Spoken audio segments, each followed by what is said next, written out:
Assalamualaikum warahmatullahi wabarakatuh. Perkenalkan, saya Limei dari Wuhan. Bercanda-bercanda. Perkenalkan, saya Meli dari kelas kognitif D. Saya akan membahas tentang lupa dan distorsi ingatan.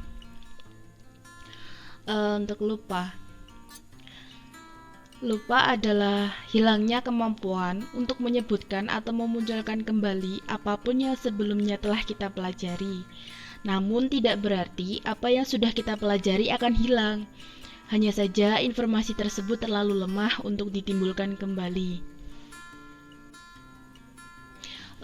Kelupaan bisa terjadi karena materi yang disimpan dalam ingatan itu jarang ditimbulkan kembali dalam alam kesadaran yang akhirnya mengalami kelupaan. Lupa juga merupakan kegagalan seseorang di dalam menggali atau mengingat kembali informasi yang telah disimpan di gudang ingatan. Untuk lupa itu istilah yang sangat populer banget ya. Semua orang itu pernah mengalami lupa. Mulai dari anak-anak, remaja, guru, bahkan profesor pun juga pernah lupa. Contoh, misalkan kesalahan dalam mengingat nama orang. Kadang tuh kita lupa dengan nama teman atau tetangga, tapi dalam waktu yang singkat gitu loh. Itu karena disebabkan oleh kegagalan dalam fungsi diksi, yaitu maksud saya kegagalan fungsi psikis, yaitu kegagalan fungsi psikis dalam ingatan ketika kita mengingat nama seseorang.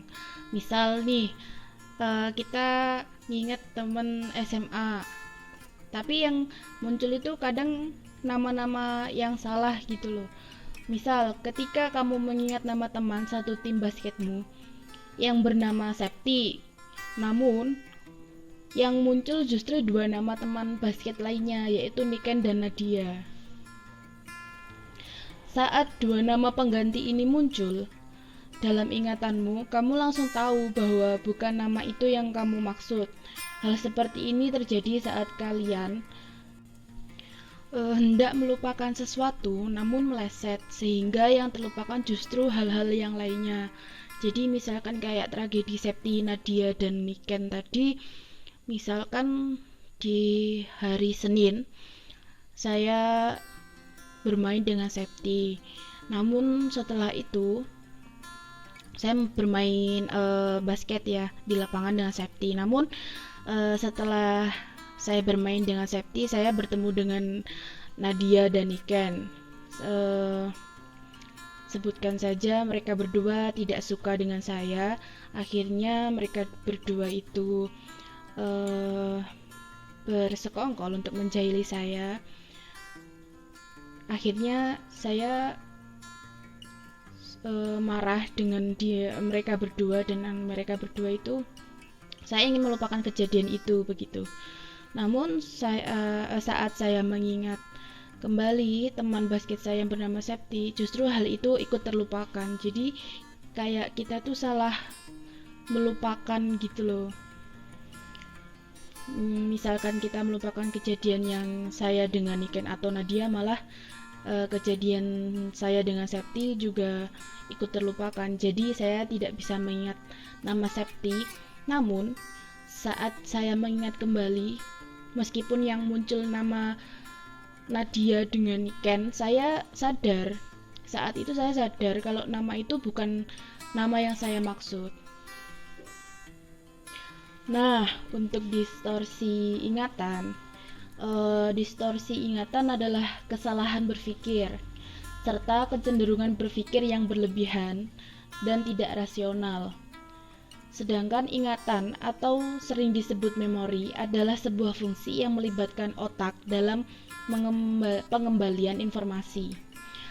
Saya kurang tahu ya, saya kurang paham perbedaan antara lupa dan distorsi ingatan. Namun menurut saya, lupa dan distorsi ingatan itu ada hubungannya. Jadi saling berhubungan, berkaitan antara keduanya gitu loh. Mungkin kayak gini ya. Jadi gini, lupa itu merupakan kegagalan seseorang dalam menggali atau mengingat kembali informasi yang telah disimpan di gudang ingatan.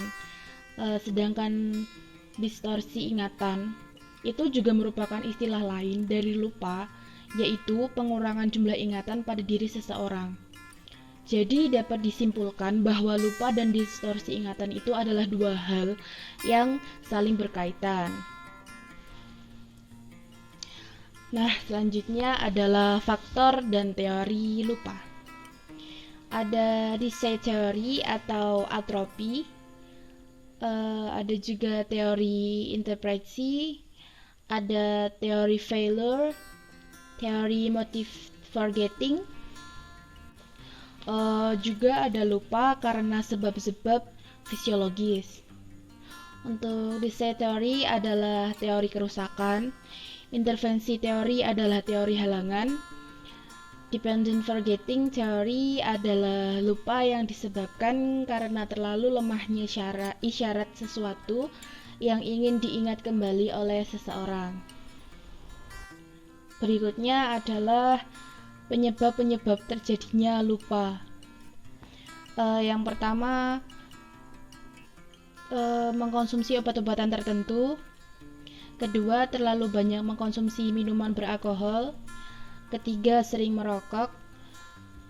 Keempat, kurang tidur, depresi atau stres, kekurangan vitamin B12, dehidrasi, cedera kepala, masalah tiroid, stroke, dan demensia. Cara mengatasi lupa yaitu dengan overlearning atau belajar yang lebih. Kedua, ada extra study time, yaitu menambah waktu belajar. Juga ada mnemonic device, yaitu pengelompokan latihan terbagi.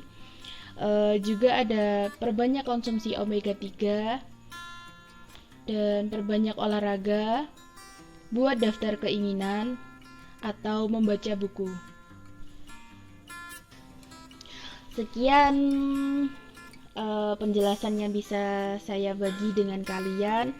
Jika ada kurang lebihnya saya mohon maaf. Jangan sungkan untuk menambahi atau ya saling berbagi, sharing-sharing apapun. Terima kasih atas perhatiannya. Jangan lupa subscribe ya. Dan like kalau mau. Sekian, wassalamualaikum warahmatullahi wabarakatuh. Annyeong.